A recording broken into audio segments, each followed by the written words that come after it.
जय हिंद फ्रेंड्स, कैसे हैं आप लोग। तो वही वीडियोस, आज लास्ट वीडियो है inorganic chemistry first semester BSc की।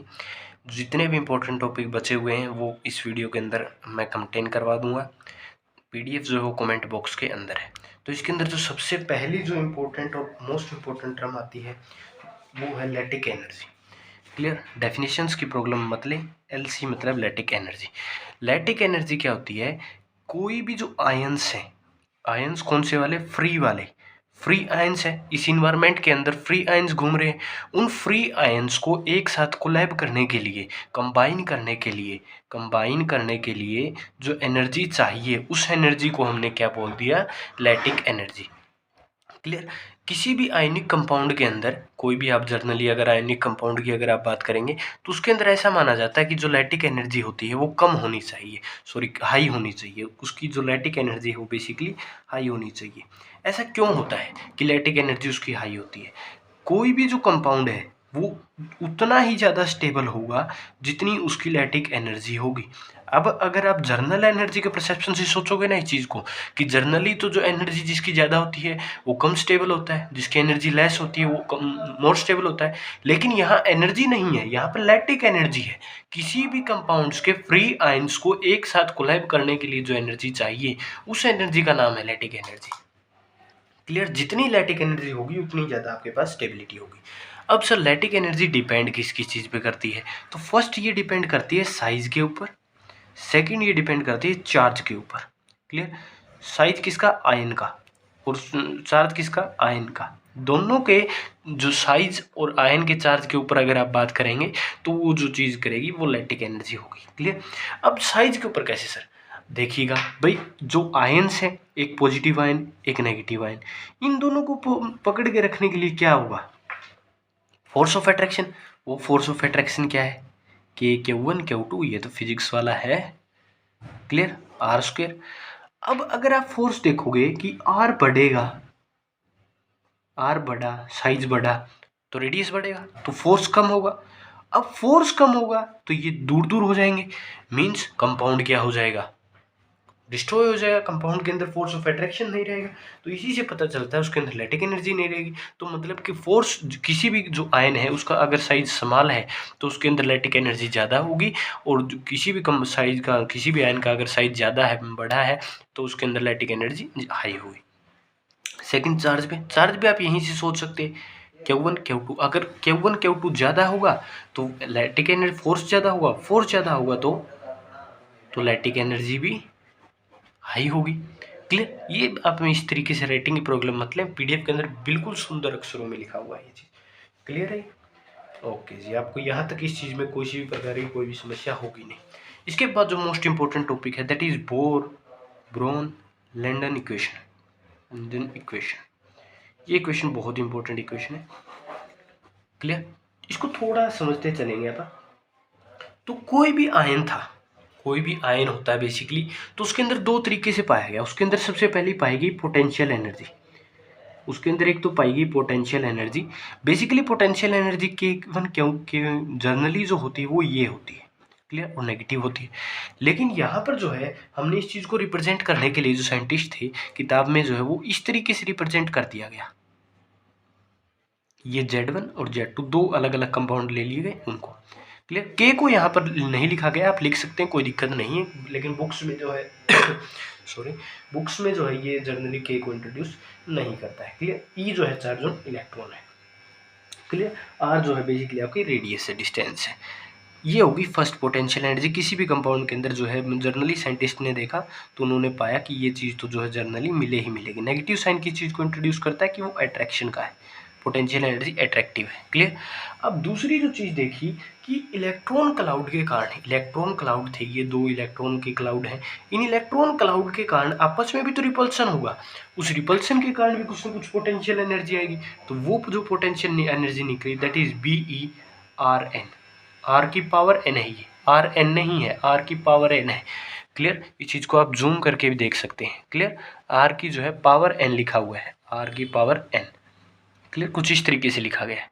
ओके, ये चीज़ आपको समझ आ गई होगी। अगर दूसरी हम इसके अंदर बात करें, what is N? N sir, N होता है बोहर एक्सपोनेंट। अब कुछ चीज़ें आपको याद रखनी पड़ेगी, अब ये थोड़ी बताऊंगा यार ये कैसे आया। बोहर एक्सपोनेंट होता है वही नाम है, नाम जैसे आपका नाम कुछ भी हो, रोहित, मोहित, सोनिया, जो भी हो, आपका जो भी नाम है वो नाम है। क्लियर? तो इस तरीके से ये नाम क्या है? एन आपका बोहर एक्सपोनेंट है। Clear? Potential energy BeRn। Clear? Potential energy हो गई और ये आ गई, ये दो। अब इन दोनों के कोलैब से ही तो कोई भी आयनिक कंपाउंड बनेगा।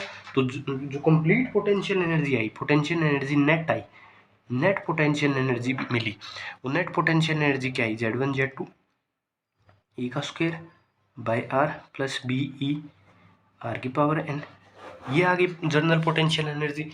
अभी जर्नल पोटेंशियल एनर्जी के अंदर जब डिफरेंट, ये तो एक जर्नली एक एटम के लिए देखी गई। एक एटम के लिए अगर मैं बताऊं, एक एटम के लिए अगर हम ग्राफ ड्रान करते हैं, जैसे आपको 12th क्लास में एक ग्राफ भी याद होगा, कुछ इस तरीके का ग्राफ हर बंदे ने बनाया होगा। ये जो ग्राफ होता है, ये डिस्टेंस जो है जहाँ पे मैक्सिमम होती है, इसे R0 डिस्टेंस बोला जाता है। क्लियर? अगर इसकी मैथमेटिकल कैलकुलेशन बताऊँ तो इतनी होती है, 0.4 FM होती है। FM जो है न्यूक्लियस के अंदर की डिस्टेंस को मापने के लिए यूज़ किया जाता है। आपको इतनी डिटेल में नहीं जाना है। क्लियर? तो ये चीज़ आपको पता चल गई भाई FM के लिए आप इसको कैसे यूज़ कर रहे हैं। मैं आगे कई जगह R को जो है R0 लिख दूंगा, वो यहीं से है कि वो मैक्सिमम डिस्टेंस के लिए मैं कर रहा हूँ। क्लियर? यहीं से उस चीज़ को याद रखना है।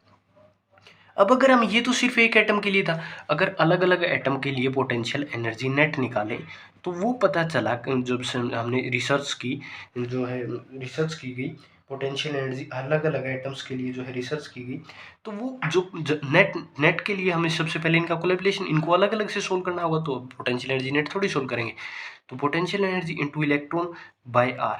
और एक इसके अंदर जो चीज़ यूज़ की गई वो जो है जर्नल कैलकुलेशन से आपको एक सीरीज याद रखनी पड़ेगी, मेल्टन सीरीज को बोला जाता है, √2 + 8 √3। ये एक सीरीज होती है जो कंटिन्यूसली इन्फिनिटी तक जाती है। इस सीरीज को जो है बेसिकली नाम दिया जाता है मैडलोंग MENDLUNG सीरीज। क्लियर? ए से इसे रिप्रेजेंट कर दिया जाता है। क्लियर? इस सीरीज को मेडलन कांस्टेंट जो है ए को इंट्रोड्यूस कर दिया जाता है एज ए मेडलन कांस्टेंट। तो इससे पोटेंशियल एनर्जी जो लिखी गई वो चीज़ आपको याद ही रखनी पड़ेगी, जनरली उसका और कोई तरीका नहीं है। क्लियर? तो ये हमने पोटेंशियल एनर्जी लिख ली। अब अगर दूसरी तरफ दूसरी पोटेंशियल एनर्जी देखें तो दूसरी जो पोटेंशियल एनर्जी थी उसके साथ जब आप बी के साथ नंबर ऑफ एटम्स के डिफरेंट नेबरहुड एटम्स की गुणा करोगे, मल्टीप्लाई करोगे, 8 तो मैंने ऐसे लिख दिया, कुछ भी हो सकता है वो। क्लियर? तो उससे वो जो है बड़े बी में बदल जाएगा, बड़ा B into N, capital B के अंदर। क्लियर?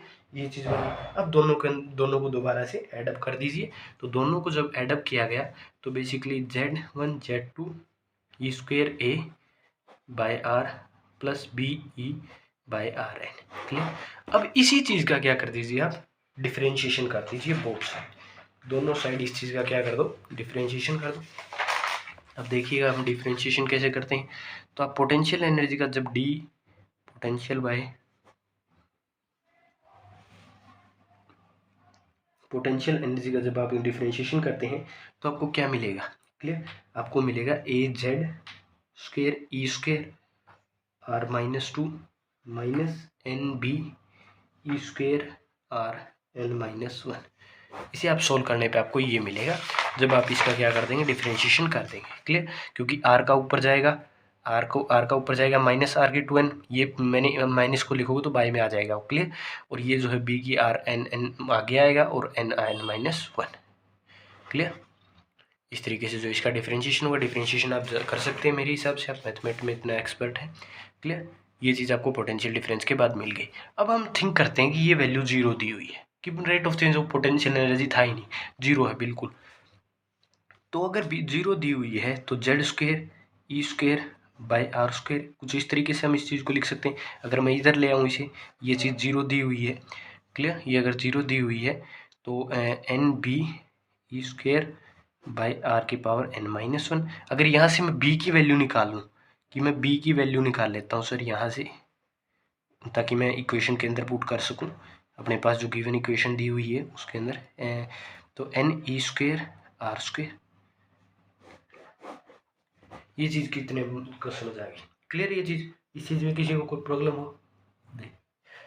यहाँ पे जो एक प्रॉब्लम है वो प्रॉब्लम आपको ये देखने को मिलेगी कि ये N-1 जो है ये माइनस का आएगा यहाँ पे। क्लियर। तो यहाँ पर एक समस्या ये थी कि ये नेगेटिव होगा, अगर आप डिफ्रेंशिएशन करेंगे तो बोथ नेगेटिव होगा, तो बाय में आएगा तो ये पॉजिटिव हो जाएगा। क्लियर। तो इस चीज़ को यहाँ लेके आएंगे तो आप पॉजिटिव इस तरीके से रिमार्केबल साइन। लेकिन जब ये चीज़ ऊपर जाएगी, क्योंकि ये आर n+1 है, ये आर की स्क्वायर है, तो बी क्या आएगा, A Z square E square R n-1 into में एन ई स्क्वायर। क्लियर। इस तरीके से आपको क्या मिलेगा, बी की जो है एक डेफिनेट वैल्यू आपको देखने को मिल जाएगी। इस चीज़ में किसी को कोई भी दिक्कत नहीं होनी चाहिए। क्लियर। ई स्क्वायर से ई स्क्वायर को भी आप कैंसिल आउट कर दीजिएगा। अब हम चेंज कर लेते हैं कि आर को मैं आर नोट में चेंज कर लेता हूँ। बी को जो मैं है लिखूँ तो A square R naught n-1 into में अगर मैं लिखूँ बाय में n। अगर इस वैल्यू को मैं बी की वैल्यू को अपनी गिवन इस इक्वेशन के अंदर मैं इसे पुट करता हूँ, ये थोड़ा है कॉम्प्लिकेटेड है, आपको डिफरेंशिएशन खुद करना पड़ेगा। बाकी इसमें कोई भी किसी प्रकार की कोई भी प्रॉब्लम नहीं होगी आप लोगों को, आप हर वैल्यू को जो है आराम से पुट कर सकते हैं। जेड, अब यहाँ पे आपको एक कन्फ्यूज़न और हुई होगी कि जेड और जेड वन, तो जेड और जेड वन को हमने इक्वल मान के जेड के इक्वल पुट कर लिया था तीनों को। क्लियर। ये कन्फ्यूज़न भी आपको नहीं होनी चाहिए कि क्या किया था। क्लियर। ई का स्क्वायर बाय में आर को मैंने आर नोट में चेंज कर लिया, तो उस इक्वेशन में भी चेंज होगा। और यहाँ पर जो बी की वैल्यू थी, यहाँ पे जो बी है आप देखिएगा बी है, इस बी की जगह मैं ये वैल्यू पूरी की पूरी जो है पुट कर दूँ। ये पूरी की पूरी जो वैल्यू पुट करने के बाद मेरे को इक्वेशन मिली, वो मिली आर नोट n-1 ई का square by n R naught की power n। Clear. R naught की पावर n। अब अगर इसमें से हम कुछ कॉमन लें, कैंसिल करें, तो उसके बाद कैंसिल करने के बाद इसमें से कुछ कैंसिल होगा और दोनों में से कुछ कॉमन लेंगे तो आपको एक दोनों में कॉमन आता हुआ दिख रहा है, जेड का स्क्वायर ई का स्क्वायर कॉमन आता हुआ दिख रहा है, बाय में आर नोट आपको कॉमन आता हुआ दिख रहा है। यहाँ पे आर नोट की पावर n है, यहाँ पे आर नोट की पावर n-1 है, तो आप सोच सकते हैं बाय में आर नोट बचेगा। क्लियर। आर नोट खाली बचेगा, यहाँ पे जो है कुछ नहीं बचेगा, माइनस का 1 बचेगा, यहाँ से आपको 1/n मिलेगा। क्लियर। तो यहीं से जो है पोटेंशियल एनर्जी की एक इक्वेशन निकल के आती है। क्लियर। नेगेटिव नहीं, माइनस का साइन नहीं है, ये माइनस का साइन नहीं है, माइनस हमने अंदर ही ले लिया, आर नोट 1/n-1।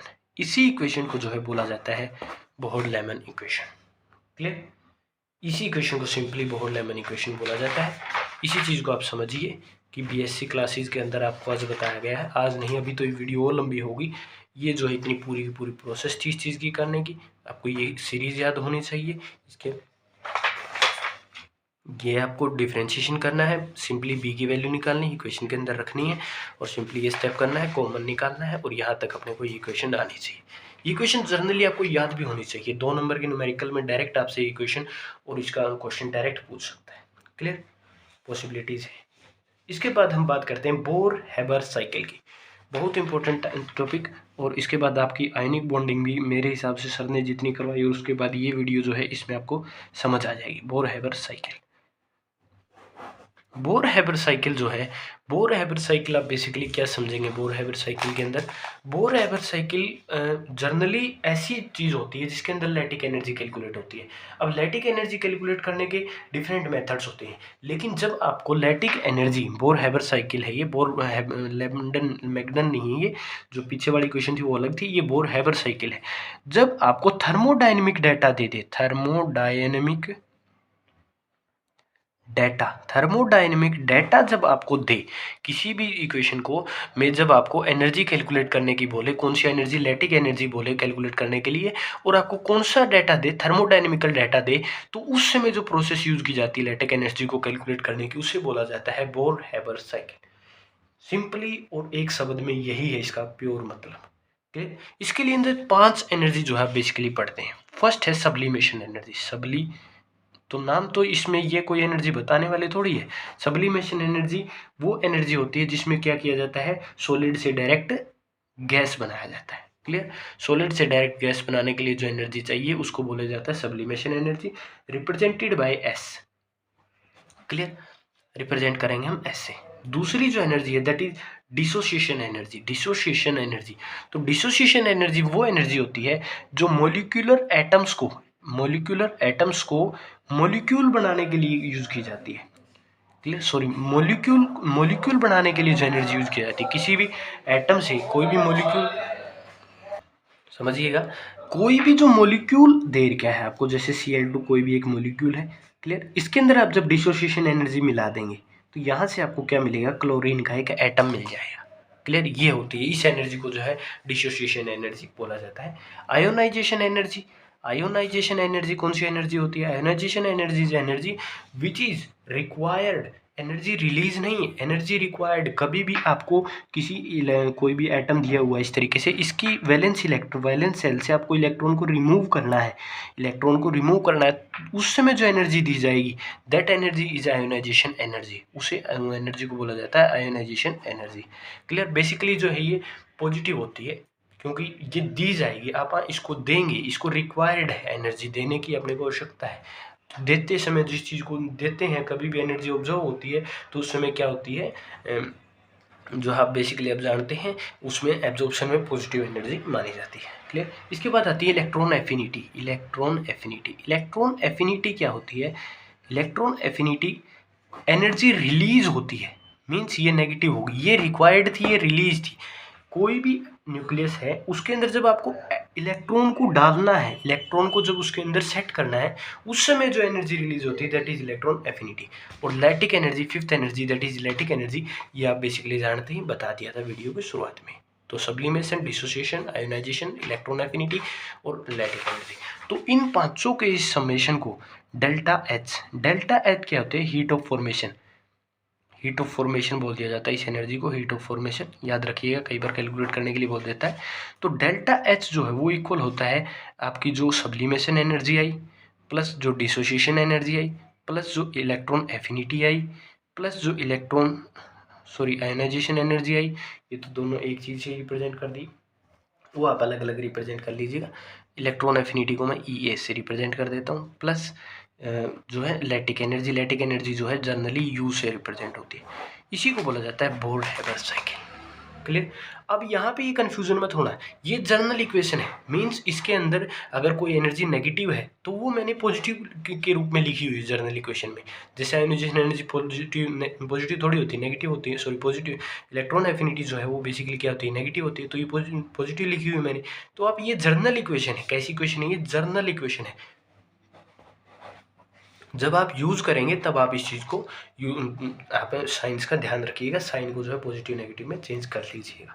अब जब इसमें पता चला तो हम डेल्टा यू जब भी निकालेंगे तो कैसे निकलेगा, heat formation minus sublimation minus dissociation minus electron affinity, sorry ionisation energy और माइनस इलेक्ट्रॉन एफिनिटी। इसको करेंगे तो अपने को क्या मिल जाएगा, लैटिक एनर्जी मिल जाएगी। अब जर्नली ये तो होती है नेगेटिव, सॉरी पॉजिटिव, तो कोई दिक्कत नहीं है। ये क्या होती है, नेगेटिव, तो ये पॉजिटिव हो जाएगी यहाँ पे आने के बाद। और यहाँ से अगर देखा जाए कि सब्लिमेशन और डिसोसिएशन आपको बताएगा कि नेगेटिव है या पॉजिटिव है। क्लियर, इन जनरली केसेस ये सारे आपको साइंस का ध्यान रखना पड़ेगा। ये बात आपको समझ आ गई। अब इसकी एप्लीकेशंस क्या क्या है बोर-हैबर साइकिल की, बोर-हैबर साइकिल की जो एप्लीकेशन है बेसिकली आप यहाँ से क्या कर सकते हो, हीट फॉर्मेशन कैलकुलेट कर सकते हो, सब्लिमेशन कैलकुलेट कर सकते हो, डिसोसिएशन कैलकुलेट कर सकते हो, इलेक्ट्रॉन एफिनिटी कैलकुलेट कर सकते हो, सॉरी आयोनाइजेशन एंथैल्पी कैलकुलेट कर सकते हो, इलेक्ट्रॉन एफिनिटी कैलकुलेट कर सकते हो, लैटिक एनर्जी कैलकुलेट कर सकते हो, प्रोटॉन ट्रांसफर कैलकुलेट कर सकते हो। 6 यूजेज तो मैंने इसी एक सिंपल इक्वेशन से आपको बता दी। क्लियर, तो आपको किसी प्रकार की कोई भी समस्या नहीं होनी चाहिए। ओके, तो इसके बाद हम बेसिकली बात करते हैं अपने अगले चैप्टर कोवेलेंट बॉन्डिंग के अंदर। कोवेलेंट बॉन्डिंग के कुछ इंपॉर्टेंट टॉपिक्स उठाएंगे, उसके अंदर दो ही इंपॉर्टेंट है, वीबीटी और एमओटी। इन्हीं दो पे टोटली चर्चा चलेगी। होमोलिटिक डायग्राम्स एक्सपर्ट हो जाओगे इस वीडियो को आगे तक देख गए तो, कोई दिक्कत कभी आएगी ही नहीं। सब 16 मार्क्स के इंपॉर्टेंट क्वेश्चन के लिए ये वीडियो हो रही है। क्लियर, लगभग 1.5 घंटे की वीडियो होने के पूरे आसार है, तो बने रहिएगा वीडियो के साथ। अब हम बात करते हैं कोवेलेंट बॉन्डिंग की। तो अब हम आगे चर्चा बढ़ाते हैं। उस चर्चा में हम बात करते हैं वीबीटी के ऊपर, वैलेंस बॉन्ड थ्योरी। इससे पहले सबसे पहले एक जर्नल भाषा तो आपको पता ही हुआ कि कोवेलेंट बॉन्ड क्या होता है। कोवेलेंट बॉन्ड कोई भी वो बॉन्ड होता है जो इलेक्ट्रॉन की शेयरिंग की वजह से, म्यूचुअल शेयरिंग की वजह से, मीन्स दोनों बंदे आपस में एक दूसरे के साथ शेयर करें, समझौता करें। ऐसा नहीं है कि एक दूसरे से ज़्यादा ले गया, एक दूसरे से कम ले गया, वो आयनिक में चला जाएगा। क्लियर, और एक बात और आप इस बात की जो है कन्फर्मेंस कीजिए कि कोई भी बॉन्ड ना तो कम्प्लीटली कोवलेंट होता है, ना ही कम्प्लीटली आयोनिक होता है। उसमें करैक्टर्स होते हैं उसके, कितने परसेंट है या कितने परसेंट नहीं है, इस प्रकार वो पाया जाता है। क्लियर? इसमें अब हम सबसे जो ज़रूरी है, कोई भी जो अगर आपको एमओटी पढ़नी है, मॉलिक्यूलर ऑर्बिटल थ्योरी पढ़नी है, वैलेंस बॉन्ड थ्योरी पढ़नी है, तो ये दोनों थ्योरी एक प्रिंसिपल पर डिपेंड करती है, दैट इज़ वेरिएशन प्रिंसिपल। किस प्रिंसिपल डिपेंड करती है? वेरिएशन प्रिंसिपल पर। वो क्या प्रिंसिपल है? वो प्रिंसिपल आपको पता चलेगा अगर आपको श्रोडिंगर इक्वेशन की ये चीज़ पता है तो। श्रोडिंगर वेव इक्वेशन पढ़ी थी, उसके एप्लीकेशंस में आती है। ये क्या है? एनर्जी है। ये क्या है? वेव फंक्शन है, साई बोलते हैं इसे। ये क्या है? एनिमेशन फंक्शन है। क्लियर? एनिमेशन होता है ये। क्लियर? अब अगर हम बात करें सर ये होता क्या है, ये एक मैथमेटिकल एक्सप्रेशन है भाई, मैथमेटिकल टेक्निक है to calculate the lowest energy. सबसे छोटी एनर्जी को कैलकुलेट करने की एक मैथमेटिकल टेक्निक है, that is known as variation principle. Clear? तो इसको जो है जनरली इस भाषा में जो है उसको लिखा जाता है साई स्टार। ये आप इसको एक बार एज इट इज जो भी लिखा गया है इसे आप एक बार नोट कर लीजिए। इसके बाद बताता हूँ इसमें जो फंक्शंस है वो क्या क्या फंक्शंस दिए हुए हैं और डेटा। ये जो है इस चीज़ की ये क्या है, ई क्या है? एनर्जी। इस फॉर्मूला से जो एनर्जी निकलती है वो किसके अंडर निकलती है? वेरिएशन प्रिंसिपल के अंडर निकलती है। तो इसके अंदर जो साई है that is simple wave function psi note. इसी वेव फंक्शन का नेगेटिव पार्ट क्या है? साई नोट है। क्लियर? जैसे 3+2 आयोटा है, अगर मैं इसकी ये साई फंक्शन दिया हुआ है तो इसका अगर साई स्टार निकालना पड़े तो दैट इज 3 - 2 आयोटा। कॉन्जुगेट बोल सकते हैं। एच आपको बता ही दिया है, हेर्मिशियन फंक्शन। और डी टाउ ये आपको डीवी भी लिख सकते हो आप, इसे जनरली पूरी वॉल्यूम के लिए डिनोट किया जाता है, इसे ये क्या है? पूरी पूरी वॉल्यूम के लिए है। क्लियर? ये चीज़ आपको समझ आ गई होगी। अब अगर इसमें बात की जाए सर, जो इस फंक्शन से इस फॉर्मूला में जो सबसे छोटी वैल्यू निकाल रख के, मतलब जो सबसे छोटी वैल्यू वेव फंक्शन रख के जो वैल्यू निकाली जाती है वो सबसे छोटी एनर्जी आती है, वो सबसे लोवेस्ट एनर्जी आती है। और मैंने जर्नली बताया था कि कोई भी जर्नल एनर्जी, लैटिक नहीं, कोई भी जर्नल एनर्जी अगर सबसे छोटी है तो वो ज़्यादा सबसे मोर स्टेबल है। क्लियर? तो अगर इसमें अगर आप टाउ नोट, साई नोट इसकी सबसे छोटी वैल्यू मान लीजिए, किसी भी वेव फंक्शन की सबसे छोटी वैल्यू साई नोट और उसकी सबसे छोटी एनर्जी साई नोट। इसके बाद आप इसमें वैल्यूज रखते जाइए और जितनी भी एनर्जीज आएंगी या टाउ की जो भी वैल्यू आएंगी वो इससे क्या होंगी? बड़ी ही होंगी, इससे छोटी नहीं होंगी। इससे सारी की सारी जो एनर्जी होंगी ओवरऑल जितनी भी एनर्जीज है वो सारी की सारी ज़्यादा होंगी। इसके बाद अगर हम बात करें तो इसमें एक वीबीटी आता है कि वैलेंस बॉन्ड थ्योरी। अब यहाँ पे कहती क्या है? सबसे पहले वैलेंस बॉन्ड थ्योरी के ऊपर चर्चा करते हैं। तो वैलेंस बॉन्ड थ्योरी कहती है कि कोई भी मॉलिक्यूल, नोट्स के अंदर लिखा हुआ है, मॉलिक्यूल जो है अपनी आइडेंटिटी को क्या नहीं करेगा? लूज नहीं करेगा। आइडेंटिटी को जो है वो लूज नहीं करेगा। और इलेक्ट्रॉन जो इलेक्ट्रॉन वैलेंस इलेक्ट्रॉन जो है सिर्फ और सिर्फ वैलेंस इलेक्ट्रॉन ही किस में भाग ले सकते हैं? बॉन्डिंग के अंदर भाग ले सकते हैं। और इस जो थ्योरम थी इसको जो है बेस्ड जो है कोई भी मतलब कि वैलेंस बॉन्ड अपनी जो आइडेंटिटी जो है लूज करेगा, वरना वो कोई भी आइडेंटिटी जो है एटम लूज नहीं करेगा। क्लियर? तो इसका सबसे मेन जो डिफरेंस होता है एमओटी और वीबीटी में वो यही होता है कि जो वीबीटी के अंदर जो एटम्स होते हैं वो अपनी आइडेंटिटी लूज कर देते हैं और जो बॉन्ड फॉर्मेशन है उसके अंदर सिर्फ और सिर्फ कौन भाग लेगा? आपके लिए सिर्फ और सिर्फ इलेक्ट्रॉन, जो वैलेंस इलेक्ट्रॉन है वही भाग ले सकते हैं। क्लियर? अब जर्नली आपको पता गया कि भाई अगर इंडिविजुअल अलग अलग से दिया हुआ है, इंडिविजुअल एटम्स के आप लोगों के साथ क्या शेयर कर दिए गए हैं? आपके साथ वेव फंक्शन शेयर कर दिए गए। लाइक एक एटम है ए, उसका जो है वेव फंक्शन साई ए है और साई बी एक बी एटम का वेव फंक्शन है।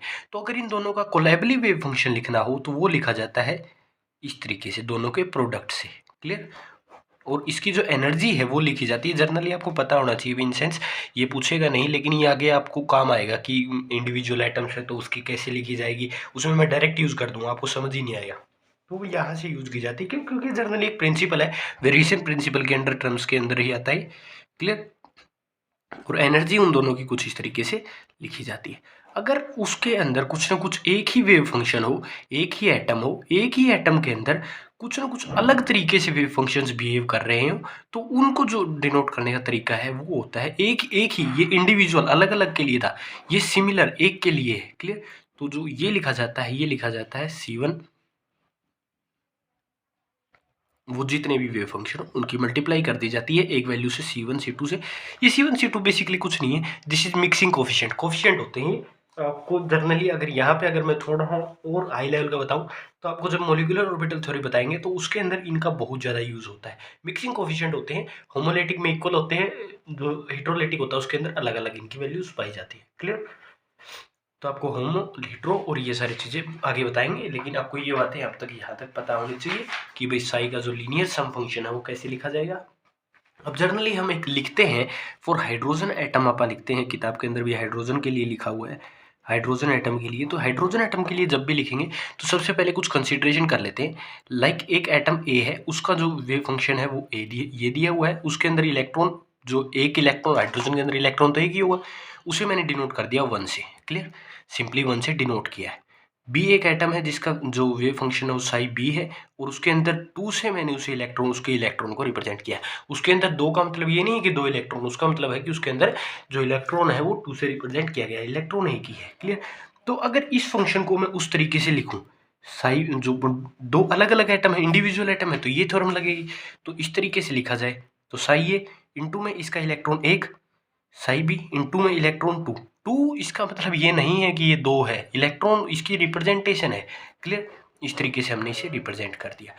तो अब अगर हम जब हमने एक्सपेरिमेंटली, ऐसे नहीं थ्योरिकली नहीं, एक्सपेरिमेंटली जब इसकी वैल्यू कैलकुलेट की तो वो 24 किलो जूल निकली। 24 किलो जूल निकली। एक्चुअल में होती कितनी है? तो एक्चुअल में जो इसकी वैल्यू होती है वो 458 किलो जूल मोल पर इनवर्स, इतनी इसकी वैल्यू पाई जाती है। अब ये तो 24 आई, ये इतनी आई, तो इसके लिए कुछ ना कुछ तो करना पड़ेगा इस वैल्यू तक जाने के लिए। तो इस वैल्यू को तक के जाने के लिए जो हमने जो टर्म यूज की वो यूज की 3 टर्म, कि आप इलेक्ट्रॉन को एक्सचेंज कर देंगे, स्क्रीनिंग इफेक्ट को इंड्यूस कर देंगे और आयोनिक करैक्टर इंट्रोड्यूस कर देंगे। क्लियर? ये 3 कैरेक्टर्स आपको समझ आ गए तो आपको ये समझ आ जाएगा कि इस 24 को हम कहाँ तक 458 एनर्जी तक कैसे लेके गए, उस प्रक्रिया को क्या बोला जाता है। सबसे पहले जो साइंटिस्ट थे उनके दिमाग में क्या उठा, बवाल उठा, उन्होंने क्या किया, एक्सचेंज कर दिया किसका, इलेक्ट्रॉन का, इलेक्ट्रॉन का एक्सचेंज कर दिया। कैसे सर, थोड़ा समझाइए। सबसे पहले तो उन्होंने क्या किया, उन्होंने एक एटम लिया ए, एक बी एटम लिया, उसमें हाइड्रोजन को कुछ इस तरीके से रिप्रेजेंट किया, और एच बी इस तरीके से रिप्रेजेंटेशन दे देता है कई बार। समझिएगा कि एक इलेक्ट्रॉन है, 1 किसको रिप्रेजेंट कर रहा है, इलेक्ट्रॉन को, 2 किसको रिप्रेजेंट कर रहा है, इलेक्ट्रॉन को, बी क्या है, उसका साई फंक्शन है, और ए भी उसका एटम है। ठीक है? अब अगर इसके अंदर देखा गया कि हमने इलेक्ट्रॉन्स को जो है एक्सचेंज नहीं किया, इलेक्ट्रॉन्स को जो है एक्सचेंज नहीं किया, एक वेव फंक्शन जब हमने इलेक्ट्रॉन को एक्सचेंज नहीं किया था तो वो वेव फंक्शन आया था ये, बी के अंदर जो इलेक्ट्रॉन था वो 2 रिप्रेजेंट कर रहा है बी वाले इलेक्ट्रॉन को। अब हमने बेसिकली क्या किया, अब हमने इसे 1 से रिप्रेजेंट कर दिया। अब हमने साइड 2 एक अलग फंक्शन लिखा जिसके अंदर हमने इलेक्ट्रॉन एक्सचेंज कर दिया। मीन्स जो हाइड्रोजन 1 था उसके अंदर 2 वाला इलेक्ट्रॉन, जो 2 नंबर वाला इलेक्ट्रॉन था वो ले आए, और जो एच बी था उसके अंदर हम 1 नंबर वाला इलेक्ट्रॉन ले आए। तो इसको रिप्रेजेंट करने के लिए हमने ये चीज लिख ली। अब ये इंडिविजुअल एटम का थोड़ी है, एक ही एटम की 2 अलग अलग प्रोसेस है, एक में एक्सचेंज में, एक में एक्सचेंज में नहीं है। तो दोनों को जब एडिशन किया गया, साई ए, कुछ ना कुछ एडिशन करना पड़ेगा, C1 लगेगा, तो C1 Sai A1 plus psi B2 plus C2 Sai A2 Sai B1। Clear? इस तरीके से पूरा वेव फंक्शन निकला। अब ये वेव फंक्शन जब निकला तो ये वेव फंक्शन क्या बताता है कि मैं 2 तरीके से वर्क करूंगा। क्या? अब इस C1 C2 की वैल्यू, अब हमने देखा कि C1 और C2 मान लिया इक्वल एंड अपोजिट है और दोनों का स्क्वायर एक दूसरे के इक्वल है। क्लियर? और मान लिया कि C1 की वैल्यू दी हुई है वो प्लस माइनस C2 है। क्लियर? अब हमने कैसे भी करके एक अंदाजा मार लिया कि C1 को मैंने 1 पुट किया। अगर मैंने C1 को 1 पुट किया पूरी इक्वेशन के अंदर, तो C2 को मैं क्या पुट करूंगा, 1 और -1, 2 वैल्यू आएगी ना, प्लस माइनस 1। क्लियर? इस इक्वेशन के अंदर जब मैंने पुट किया तो मेरे को एक इक्वेशन मिली।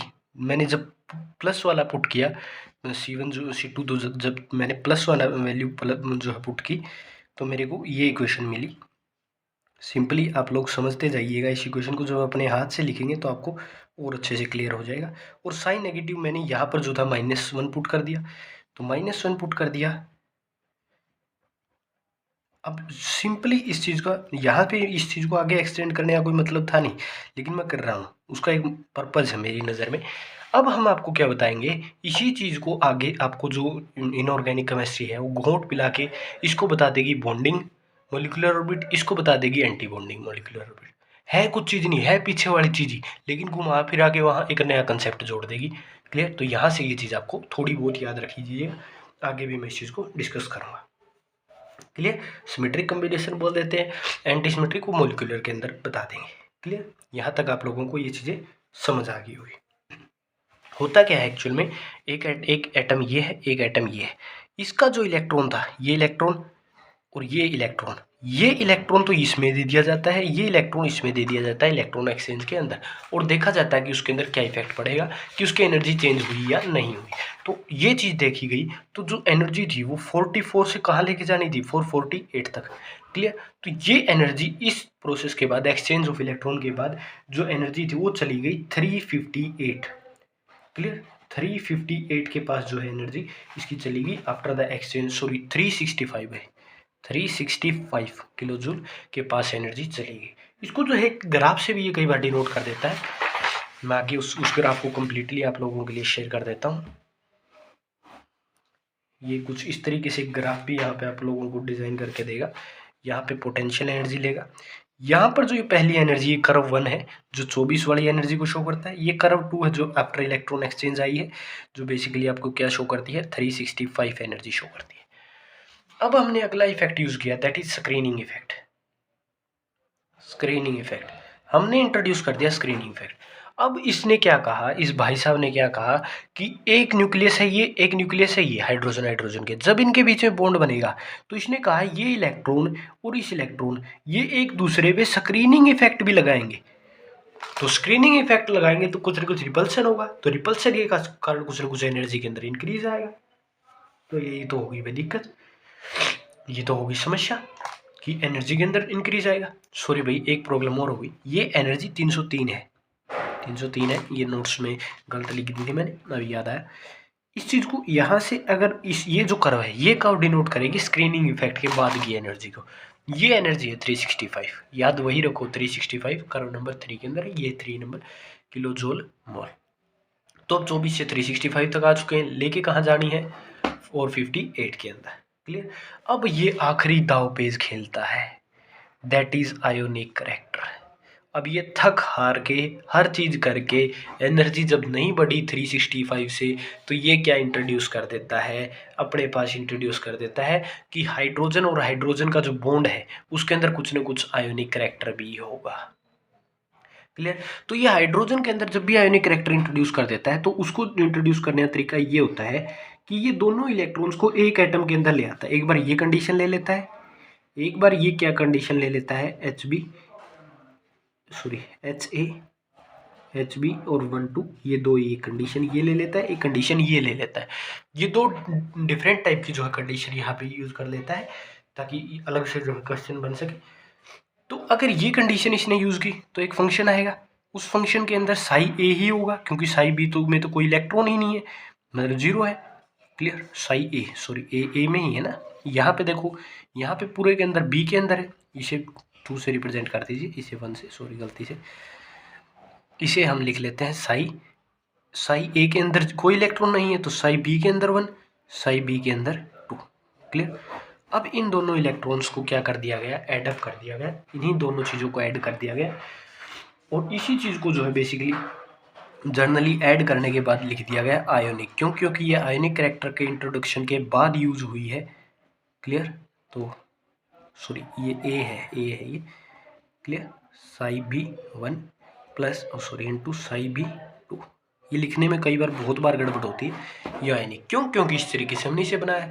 अब जब ये तो यहाँ से बनी, लेकिन आयोनिक की तो ये है, आयोनिक की तो जर्नल इक्वेशन ये है, ये दो इक्वेशन है। तो इन इक्वेशंस के लिए आपने को क्या यूज करना है, साई कोवलेंट को जो है लिखने का तरीका है 1, पहला इलेक्ट्रॉन बी के अंदर दूसरा इलेक्ट्रॉन था, प्लस उसके अंदर जो कोवलेंट कर रखोगे, इलेक्ट्रॉन एक्सचेंज के बाद जो इक्वेशन बनी, इलेक्ट्रॉन एक्सचेंज के बाद ए के अंदर सेकंड इलेक्ट्रॉन आ गया था और साई बी के अंदर फर्स्ट इलेक्ट्रॉन चला गया था। क्लियर? तो अब इन दोनों को एडअप करके एक फंक्शन बनाया गया दैट इज साई। वो क्या था, साई आयोनिक को ऐड कर दो प्लस साई कोवलेंट को ऐड कर दो। इन दोनों के एडअप के बाद एक फंक्शन बनाया गया। क्लियर। अब जनरली किताबों में क्या करता है, जो साई कोवलेंट वाला है सी से रिप्रेजेंट कर रहा हूँ, जो साई आयोनिक है उसमें लैम्डा टाइम्स कुछ ऐड करके ये ऐड कर देता है। वो इसके इलेक्ट्रॉन्स के कारण करता है कि इलेक्ट्रॉन कई बार ज़्यादा हो या कम हो, उस वजह से करता है। क्लियर। तो अब जो लास्टली जो कार्रवाई, ये काम करने के बाद, आयोनिक कैरेक्टर इंट्रोड्यूस करने के बाद, ये इक्वेशन निकालने के बाद, साई की वैल्यू यहाँ से निकालने के बाद और साई की वैल्यू यहाँ से निकाल कर इस फंक्शन में रखने के बाद जो वैल्यू आई वो इस कर्व से आई। समझ गए भाई, 100% कोई दिक्कत नहीं। इसके बाद इसमें जो है वीबीटी के अंदर अगली टर्म आती है दैट इज रेजोनेंस स्ट्रक्चर। ये आपको यूज कर देगा, रेजोनेंस स्ट्रक्चर बताओ। अब रेजोनेंस स्ट्रक्चर मैं यहाँ पे नहीं बताऊंगा आप लोगों को। रेजोनेंस स्ट्रक्चर जो होते हैं कुछ इस प्रकार से जो स्ट्रक्चर्स बोले जाते हैं, रेजोनेंस हाइब्रिड बेंजीन का स्ट्रक्चर्स आपको बना के दिखा रहा हूँ, इंटर कन्वर्टेबल है होते हैं। क्लियर, इस तरीके से बने। लेकिन ये चीज़ मैंने आपको ऑर्गेनिक की जो फर्स्ट वीडियो थी आप उसमें देखिए, बहुत अच्छे से करवा रखा है। यहाँ पे हम समय खराब नहीं करेंगे, वीडियो पहले लंबी हो रही है। क्लियर। तो ये रेजोनेंस स्ट्रक्चर किस में यूज होते हैं, वीबीटी के अंदर यूज होते हैं। क्लियर। ये इसकी क्या है, लिमिट भी है। अभी हम जो है पूरी थ्योरम कर चुके हैं, अब इसकी लिमिटेशन पे भी बात करते हैं। तो सबसे पहली लिमिटेशन यही आई कि इसकी कैलकुलेशन बहुत लंबी थी। अब देखो यार, इतना बड़ा प्रोसेस कौन करेगा, कौन सोल्व करेगा, मतलब इसकी कैलकुलेशन लंबी थी। एरर में डाल दिया हमने, उसको तो दुखी करना था, हमने परेशान करने के लिए कह दिया भाई तेरी कैलकुलेशन लंबी है, तू ऑक्सीजन के बारे में नहीं बता पाया। क्लियर। मैग्नेटिक करैक्टर्स के बारे में नहीं बता पाया। चौथा जब कमी ढूंढने लगे तो रेजोनेंस भी शामिल कर दी, भाई रेजोनेंस तेरी गंदी है, तू रेजोनेंस को अपना आधार मानता है, रेजोनेंस के जरिए तू बताता है। क्लियर। इसके बाद इसने बताया कि एटम्स तेरे आइडेंटिटी लूज कर देते हैं। क्लियर। इस तरीके से इसने 5 जो थी अपनी लिमिटेशंस दे दी। क्लियर। इसके बाद भी एक कंसेप्ट आता है, वो आता है hybridization and whisper theory. Whisper. अब अगर आप 16 नंबर के लिए ट्राई कर रहे हो तो मेरे हिसाब से 16 नंबर में इतना बहुत है। इससे पीछे वाली वीडियो जो आयोनिक थी वो पढ़ लीजिएगा, 16 नंबर में आपका नहीं कटेगा। और अगर इस वीडियो वन शॉट है, इसमें इंपॉर्टेंट टॉपिक्स है, तो मैं इस वीडियो के अंदर आपको हाइब्रिडाइजेशन और विस्पर थ्योरी भी नहीं कराऊंगा। क्लियर। एक्चुअली मैं बता देता हूँ ये क्या होती है। ये दोनों शेप एंड ज्योमेट्री के लिए डिसाइडेबल होती है। शेप एंड ज्योमेट्री, किसी भी एटम की शेप और ज्योमेट्री को कौन बताता है आपका, किसी भी एटम की जो शेप होती है या फिर ज्योमेट्री कैसी होगी उस चीज़ को हाइब्रिडाइजेशन और विस्पर थ्योरी से आप बताते हैं। Hybridisation like sp32 sp243 7 type की हाइब्रिडाइजेशन होती है।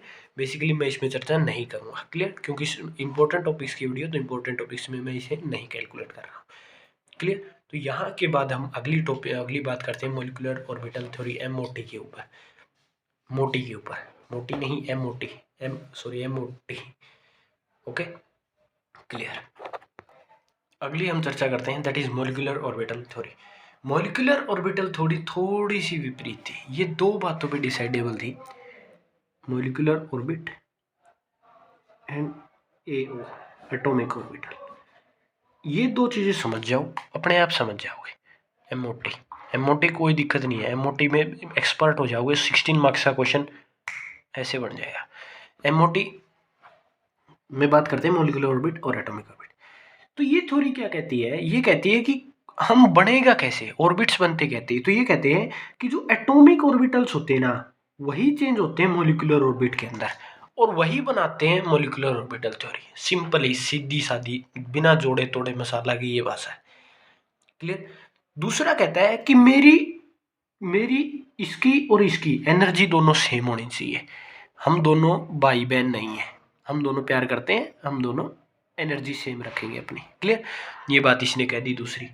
तीसरी जो बात इसने कही वो कही इसने कि हम जो है इंडिविजुअल एटम्स जो होंगे उनकी जो एनर्जी होंगी, हम दोनों की एनर्जी इंडिविजुअल एटम्स की वो भी डिफरेंट नहीं होनी चाहिए।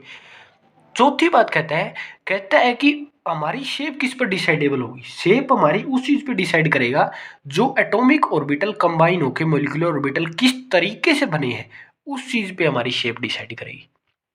क्लियर। ये जो है बेसिक आइडिया था किसका, मॉलिक्यूलर ऑर्बिटल थ्योरी का। क्लियर। आपको ये चीज यहां तक कन्फर्मेंस आ जानी चाहिए। एक एटम ले लेते हैं जिसके अंदर एक फंक्शन है साई ए, एक फंक्शन है साई बी। इन दोनों का एक इंडिविजुअल फंक्शन ले लेते हैं, that is C1 psi A plus C2 psi B है। मैंने क्या कहा था, मैं इसमें घुमाऊंगा यहाँ पे एक चीज़ को, मैं वही चीज़ यहाँ पे दोबारा करने जा रहा हूँ जो पीछे की थी। यहाँ पे मैं C1 को 1 पुट कर दूंगा तो C2 की -1 और +1 दो वैल्यू आएगी, कोई दिक्कत नहीं। तो इसमें अगर मैं इसे लिखूँ पॉजिटिव तो ये लिखी जाएगी Sai A plus psi B, और साई नेगेटिव लिखूँ तो साई ए माइनस साई बी।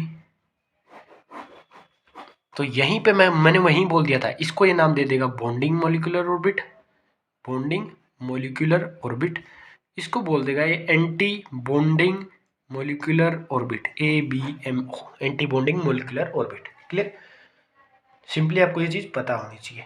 अब इसके अंदर एनर्जी की भी बात आ जाती है, ये हम बात करेंगे सबसे पहले होमोलेटिक डायग्राम्स के अंदर। तो होमोलेटिक डायग्राम्स के अंदर जो C1 और C2 होते हैं एक दूसरे के इक्वल होते हैं, इक्वल प्रोपोर्शन इन दोनों का, मतलब जितना C1 यूज होगा उतना ही C2 यूज होगा। किसके अंदर? होमोलेटिक डायग्राम्स के अंदर, होमोलेटिक न्यूक्लियर होमोलेटिक जो डायटोमिक मॉलिक्यूलर स्ट्रक्चर्स के अंदर।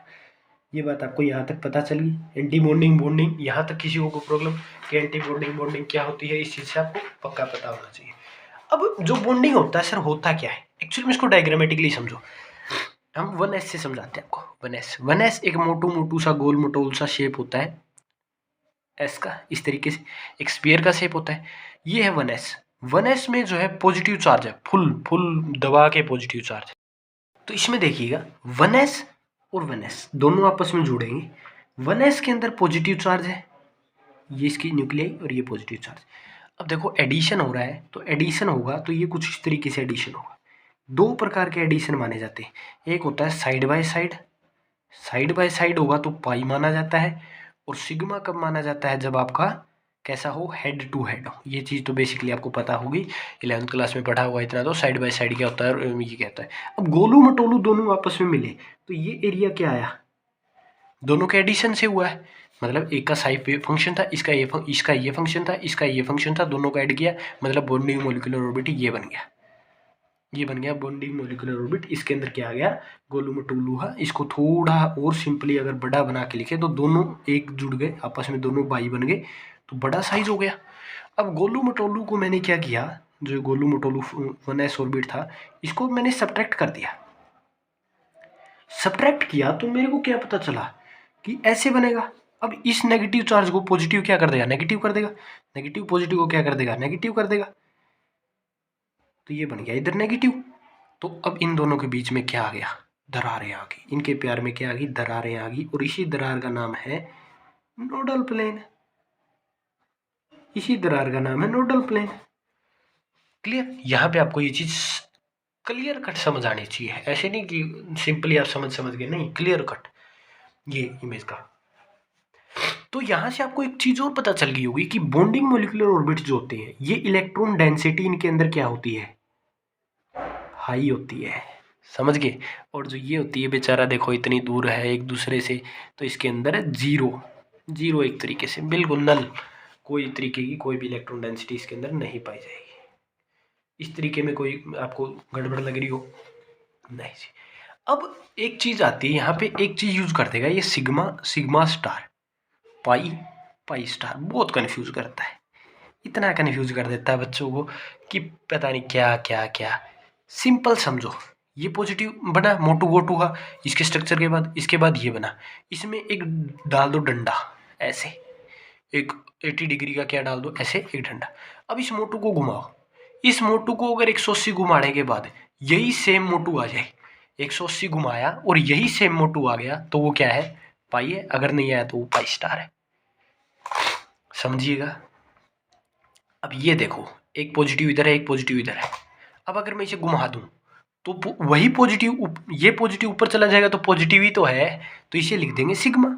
रोटेशन के बाद जिसमें सिमेट्री रहे उसे क्या बोलते हैं, सिग्मा। रोटेशन के बाद जिसमें सिमेट्री ना रहे उसमें सिग्मा स्टार। सिमिलरली पाई में थोड़ा केस क्या होता है कि पाई में सिमेट्रिक नहीं होता ऑर्बिट।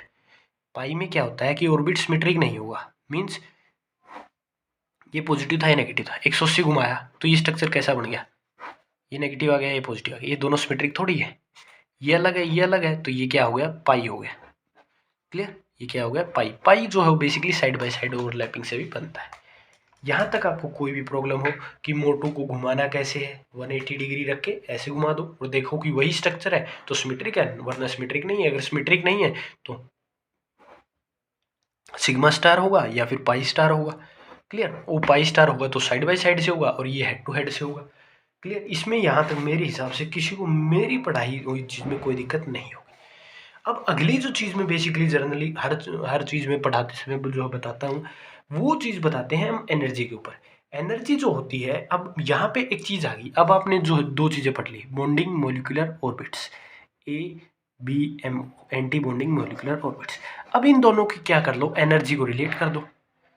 एनर्जी को रिलेट कर दो तो एनर्जी को जब रिलेट किया गया तो क्या पाया गया, क्या पाया गया महाजनों के द्वारा, सज्जनों ने पाया कि जो बॉन्डिंग मोलिकुलर ऑर्बिट्स हैं और जो एंटी बॉन्डिंग मोलिकुलर ऑर्बिट्स हैं वो कर रहे हैं तबाही।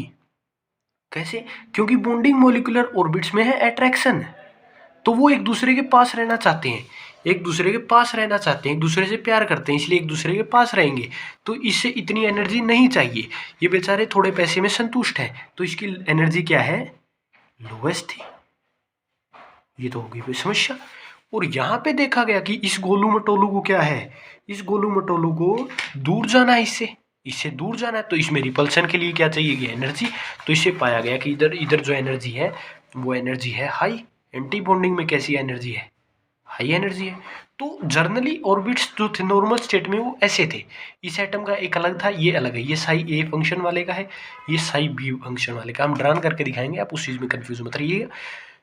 तो ये क्या पाया गया कि जो एंटी बॉन्डिंग होगा ना उसका मोलिकुलर ऑर्बिट ऊपर चला गया, इसका मोलिकुलर ऑर्बिट नीचे चला गया। और जिसके अंदर इन दोनों के बीच में सेम डिस्टेंस हो, इससे सेम डिस्टेंस यहाँ, इससे सेम डिस्टेंस यहाँ, इससे सेम डिस्टेंस यहाँ, इससे सेम डिस्टेंस यहाँ, उसी को बोलते हैं homonuclear diatomic, homonuclear diatomic molecular structure. Simply समझ गए।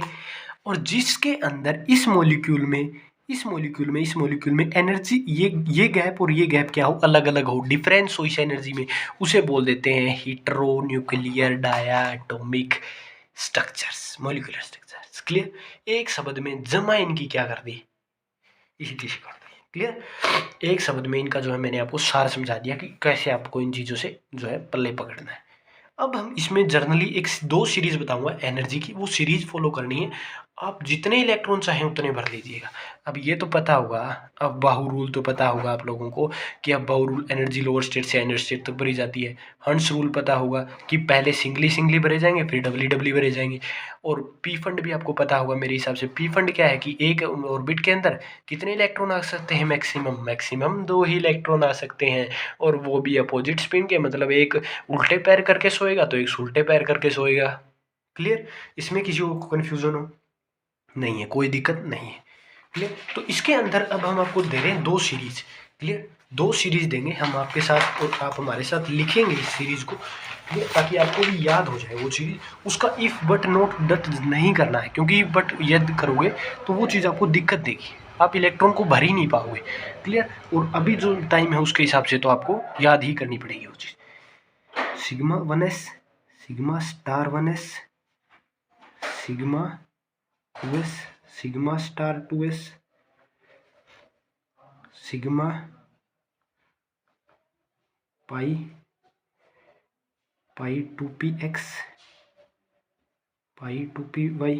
ये 2 ऑर्बिट होते हैं भाई, 3 ऑर्बिट्स होते हैं उसके अंदर। डी के अंदर 5 होते हैं, एफ के अंदर 7 होते हैं। क्लियर। और ये एनर्जी का ऑर्डर है, इसकी एनर्जी से ज़्यादा, इसकी एनर्जी से ज़्यादा, इसकी एनर्जी से ज़्यादा। यह एनर्जी क्या हो रही है, इस स्टेट में इंक्रीजिंग एनर्जी है। क्लियर। मतलब पहले ये ऑर्बिट पर आ जाएगा, फिर ये, फिर ये, फिर ये, फिर ये, ऐसे इन दोनों में इक्वल एनर्जी होती है। इसके बाद जो एनर्जी आती है दैट इज सिग्मा 2pz। इसके बाद आपको जो बेसिकली जो चलना है that is pi 2p, pi star 2px, pi star 2py। और सबसे ज़्यादा जो एनर्जी होगी वो अपने किसकी होगी प्यारे भैया, सिग्मा स्टार 2pz की। इतनी सीरीज आपको याद रखनी है। कहाँ तक याद रखनी है आपको, ये चीज़ याद रखनी है बेरीन के लिए, कार्बन के लिए, नाइट्रोजन के लिए, नाइट्रोजन तक ये सीरीज फॉलो करेगा। नाइट्रोजन तक आपको स्पेशली जो बता देता हूँ मैं, नाइट्रोजन तक ये सीरीज फॉलो करेगा। नाइट्रोजन में इस सीरीज में कोई कंफ्यूजन नहीं, नाइट्रोजन तक इस सीरीज को आपको याद रख के भरना पड़ेगा। दूसरी जो चीज़ हम बताएंगे आप लोगों को, वो सिंपली क्या करेगा, इस चीज़ को उठा के, ये जो चीज़ है इसे उठा के यहाँ ले आएगा। किस केस में? ऑक्सीजन, फ्लोरीन, नियोन, ये 3 केस में सिंपली। तो लिखिएगा मेरे साथ इस चीज़ को, इस ये चीज़ किस में? इन 3 चीज़ों में। Sigma star 1s, sigma 2s, copy उठाओ लिखो, ऐसे देखने से नहीं होगा भाई साहब, लिखो 2pz, पाई 2px, पाई 2py, और यहाँ आ गया pi star 2px, pi star 2py और सिग्मा स्टार 2pz। और जितने भी एंटी बॉन्डिंग वाले भराता है, जितने भी एंटी बॉन्डिंग वाले मेरे भराता है, वो सारे कहाँ जाएंगे? वो सारे कहाँ जाएंगे? जय माता दी करने जाएंगे। कहाँ जाएंगे? ऊपर जाएंगे। उनकी एनर्जी कहाँ जाएगी? ऊपर, ऊपर भरी जाएगी। एक जो है स्ट्रक्चर से आपको ये सारी चीज़ें कंप्लीट समझ आ जाएगी। अब यहाँ पे ये कन्फ्यूजन नहीं करना कि 2py क्या है। ये इस प्रकार के ऑर्बिट्स होते हैं, इस प्रकार के ऑर्बिट्स होते हैं, ये साइड बाय साइड ओवरलैप करते हैं। लेकिन ये पाई सब इसके साथ सिग्मा क्यों आता है? इसके साथ सिग्मा इस वजह से आता है क्योंकि इसमें s और p ऑर्बिट्स घूमते हैं एक दूसरे के साथ। और इनका रीज़न और सुन ही लो कि ऑक्सीजन फ्लोरीन में एनर्जी चेंज क्यों होता है, क्योंकि s एंड जो p ऑर्बिट्स होते हैं उनकी जो इंक्रीजमेंट हो जाती है इसके अंदर, जो इन एटम्स के अंदर, इनमें जो है आपके मेनली आप देखेंगे तो आपको p ऑर्बिट्स मिल जाएगा, लेकिन p ऑर्बिट एक लेस अमाउंट तक मिलेगा। इसके अंदर जो होगा एक p ऑर्बिट एक काफ़ी अच्छे इलेक्ट्रॉन्स जो है कंटेन करने लग जाता है। इस वजह से जो है p और s की एनर्जी चेंज की वजह से जो है इस एनर्जी को रिलेट करने के लिए ये चीज़ की जाती है। क्लियर है ये चीज़ आप लोगों को? इस चीज़ में किसी को कन्फ्यूज़न, कोई दिक्कत नहीं? क्लियर? यहीं पे आप लोगों के साथ 3 चीज़ें और शेयर कर दी जाती है, that is bond order. Bond order, bond order बहुत इंपॉर्टेंट चीज़ है भाई, याद रखना बॉन्ड ऑर्डर को। Na और Nb। Na मतलब number of electrons, number of electrons in bonding orbits. Bonding orbits के अंदर कितने इलेक्ट्रॉन है वो क्या है? Nb है। और Na क्या है? Number of electrons in anti bonding. Clear? तो इसको निकालने का फॉर्मूला है Nb माइनस Na बाय में 2। क्लियर? अगर ये वैल्यू आती है पॉजिटिव तो मतलब कंपाउंड है स्टेबल, ये तो याद रखना पड़ेगा ना। और अगर नेगेटिव और 0 आ जाती तो वो कंपाउंड कैसा है? अनस्टेबल है। इस चीज़ को भी आप लोग याद रखिए। अनस्टेबल और स्टेबल को भी आप लोग याद रखेंगे कि स्टेबल है या अनस्टेबल है। ये चीज़ आप लोगों को क्लियरली और क्लियर कट पता होनी चाहिए कि कैसे है। इसके बाद एक बात और याद रखिए, बॉन्ड ऑर्डर डायरेक्टली प्रोपोर्शनल होता है बॉन्ड डिसोसिएशन एनर्जी के, और इन्वर्सली प्रोपोर्शनल होता है बॉन्ड लेंथ के। इससे क्वेश्चन बनता है भाई, 2-3 नंबर में क्वेश्चन पूछता है कि बॉन्ड ऑर्डर दे देगा, बॉन्ड ऑर्डर 5 दे दिया, बताओ 5 वाले बॉन्ड ऑर्डर, एक का बॉन्ड ऑर्डर 5 दे दिया, एक का 4 दे दिया, बताओ लेंथ किसकी ज़्यादा होगी? तो 4 वाले की ज़्यादा होगी। एनर्जी किसकी ज़्यादा होगी? 5 वाले की ज़्यादा होगी। बॉन्ड ऑर्डर ज़्यादा किसका होगा? 5 वाले का होगा। क्लियर? बॉन्ड ऑर्डर आपका किस में हो सकता है? फ्रैक्शन में भी पॉसिबल है, फ्रैक्शन में पॉसिबल है, नेगेटिव पॉसिबल है, पॉजिटिव भी पॉसिबल है। क्लियर? मेनली जो है आपको 0 तक मिलेगा, नेगेटिव वेरी रेयर चांस है कि नेगेटिव हो। क्लियर? और सर आपने पॉजिटिव बता दिया, नेगेटिव बता दिया, लेकिन फ्रैक्शन में हो तो, फ्रैक्शन में हो तब भी क्या माना जाता है? अनस्टेबल ही माना जाता है कंपाउंड। क्लियर? इस चीज़ में कोई दिक्कत नहीं है। अब हम बात करते हैं ऑक्सीजन का। Homolytic homonuclear diagram, diatomic diagram जो हम लिखते हैं ऑक्सीजन का, तो ऑक्सीजन की 1s2, 2s2 और 2p कितनी हुई? 4। क्लियर? ये इसकी क्या है? Electronic configuration. ये इलेक्ट्रॉनिक कॉन्फ़िगरेशन आपको आनी चाहिए। इलेक्ट्रॉनिक कॉन्फ़िगरेशन मैं नहीं सिखाऊंगा, इलेक्ट्रॉनिक कॉन्फ़िगरेशन आपको आनी चाहिए। इलेक्ट्रॉनिक कॉन्फ़िगरेशन शायद प्रीवियस वीडियोज़ में आपके एजे सर ने भी आपको करवाई हुई है। क्लियर? मैंने वो वीडियोज़ नहीं देखी है। क्लियर? तो इलेक्ट्रॉन जो है यहाँ पे देख लेते हैं। इसमें जो समझने के लिए सबसे पहले 1s भरेगा, 2s भरेगा बाद में, फिर जो है 2p भरेगा। क्लियर? तो इसलिए सिंपली जो है इसमें क्या लिखा गया कि सबसे पहले हम 1s को भरते हैं। 1s का एक ऑर्बिट इधर, 1s का एक ऑर्बिट, दो लेंगे ना, एक ऑक्सीजन इधर आएगा, एक ऑक्सीजन इधर, क्योंकि 2 है ऑक्सीजन, एक ऑक्सीजन इधर, एक ऑक्सीजन इधर, दोनों के पास ये होगा। अब एक नीचे आएगा, एक ऊपर आएगा। ऊपर क्या आएगा? Sigma 1s star, sigma 1s simple. अब इसमें कैसे भरा जाएगा? ये डिस्टेंस सेम होनी चाहिए जब आप होमोन्यूक्लियर का लिखते हैं। क्लियर? तो इसमें 2 भर दो, इसमें 2 भर दो। सिंपली पहले ये फर्स्टली ये भरा गया, दोनों इलेक्ट्रॉन्स के लिए। दूसरा अगर हम सिमिलरली भरें उसके लिए, दूसरे के लिए ऐसे लिखना होता है, ये मैं आपको दिखा देता हूँ इसमें। ये इस तरीके से जो है जर्नली ऊपर की तरफ बढ़ते हुए क्रम में आपको लिखना है। क्लियर। जर्नली इन सेंस ये आपको पीडीएफ में लिखा हुआ है, पीडीएफ में आपको यही पीडीएफ दिया गया है जिस पीडीएफ से मैं आपको स्टडी करवा रहा हूँ। क्लियर। ये चीज़ आपको समझ आनी चाहिए। और इसके में जो एक ऊपर वाले इलेक्ट्रॉन नीचे वाले इलेक्ट्रॉन मैं इनको डायरेक्ट भर देता हूँ। ये 2s के लिए बना दिया मैंने। किसके लिए? 2s के लिए। ऑर्बिट्स के नाम नहीं लिख रहा हूँ, ऑर्बिट्स आप अपने आप लिख लीजिएगा। अब ऑक्सीजन है, तो ऑक्सीजन में लोचा कहाँ हुआ कि 3 इलेक्ट्रॉन तो सर यहाँ आएंगे बबुआ, 3 इलेक्ट्रॉन तो यहाँ आएंगे, 3 इलेक्ट्रॉन आए। अब 3 इलेक्ट्रॉन आए तो इसमें दिक्कत कहाँ आएगी सर? दिक्कत ये आएगी कि जो एक इलेक्ट्रॉन होगा, कौन सा? सिग्मा 2p z, वो कहाँ आएगा? नीचे। इसमें जर्नली कहाँ आएंगे दोनों? इसमें जर्नली इन सेंस डायरेक्ट वैसे ही भरे जाएंगे जैसे पहले वाले में भरे जाते हैं। क्लियर। तो अब इसके अंदर 4 इलेक्ट्रॉन है, तो 1 2 3, 1 2 3 अलग अलग से, इसमें 4, इसमें 4। अब इसके भरो 1 2 1 2, इस तरीके से भरेंगे इसमें, तो इसमें 4 इलेक्ट्रॉन भरेंगे। 4 इलेक्ट्रॉन तो इसके फिल हुए हैं ये। अब इसके भी तो 4 फिल होंगे, तो इसके 4 फिल करने के लिए। क्लियर। उसमें नहीं भरना, उसमें भर दिया गलत हो जाएगा, इसमें भरो। क्यों? क्योंकि एनर्जी, आपको प्रिंसिपल भी तो फॉलो करना है ना, एनर्जी के हिसाब से पढ़ना है। क्लियर। तो अब इसमें बात आती है कि इसे बॉन्ड ऑर्डर कैसे निकाले। तो बॉन्ड ऑर्डर कैसे निकलेगा? जो इलेक्ट्रॉन किस में हो? बॉन्डिंग में। बॉन्डिंग में कौन से है? 2 और 4 6, 2 8 और 2 10, तो बॉन्डिंग वाले 10 है। माइनस एंटी बॉन्डिंग वाले देखिए 2 2 और 2, -6, बाई में 2, 4 बाई में 2, 4 बाई में 2 मतलब 2। बॉन्डिंग बॉन्ड ऑर्डर क्या आ गया? 2 आ गया इसका। क्लियर। मतलब ये कंपाउंड कैसा है? स्टेबल है।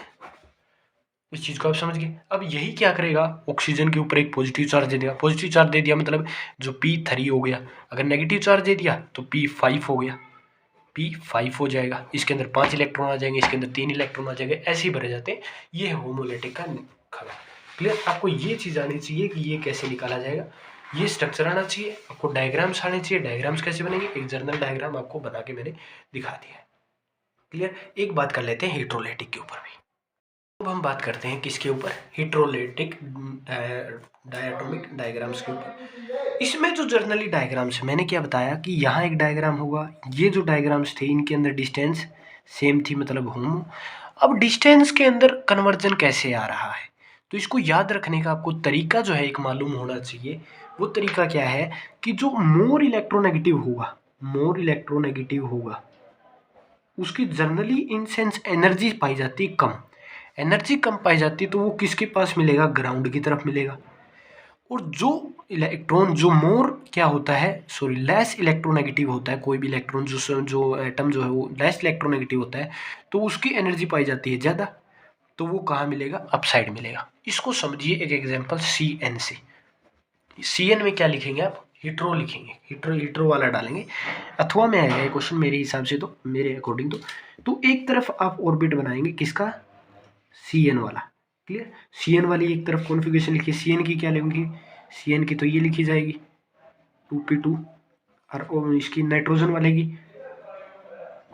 2p3। इस तरीके से जो है हम जर्नली लिखेंगे। तो इस थर्म को अगर हम पढ़ें तो इसमें ये किसकी है? कार्बन की। ये किसकी है? C की, ये N की। क्लियर। तो अब आपको लिखना है इसका स्ट्रक्चर डालिएगा। तो मैं इसके अंदर सिर्फ किसका लिखूंगा? 2p वाला बना देता हूँ, क्योंकि 2s वाला तो आप बना सकते हैं, तो 2p वाला बना देते हैं। तो 2p वाला जर्नली क्या है? कार्बन जो है कम इलेक्ट्रोनेगेटिव है, तो ये किसके पास रहेगा? ऊपर वालों के पास रहेगा। और ये किसके पास रहेगा? ग्राउंड वालों के पास रहेगा। तो इसको कुछ इस तरीके से बनाया, मैं सीधा डायरेक्ट 2p का बना रहा हूँ। 2s का आपका सिमिलरली इस तरीके से बनेगा जो प्रीवियस में बनाया था, इसमें जिस तरीके से बनाया गया है सिमिलरली इसी तरीके से बनेगा, लेकिन क्या हुआ, ये ऊपर नीचे हो जाएंगे। क्लियर। बिल्कुल सिमिलरली PDF में भी दिया हुआ है, वीडियो को लंबे करने का फ़ायदा नहीं है। क्लियर। तो इस तरीके से हम इसमें देखिएगा। अब डिफरेंस है दोनों के पास, जो ग्राउंड की तरफ वो उसको क्या है? ज़्यादा इलेक्ट्रोनेगेटिव, मतलब ये नाइट्रोजन का है, ये किसका है? कार्बन का। इस तरीके से आप नामकरण भी इनका कर सकते हैं।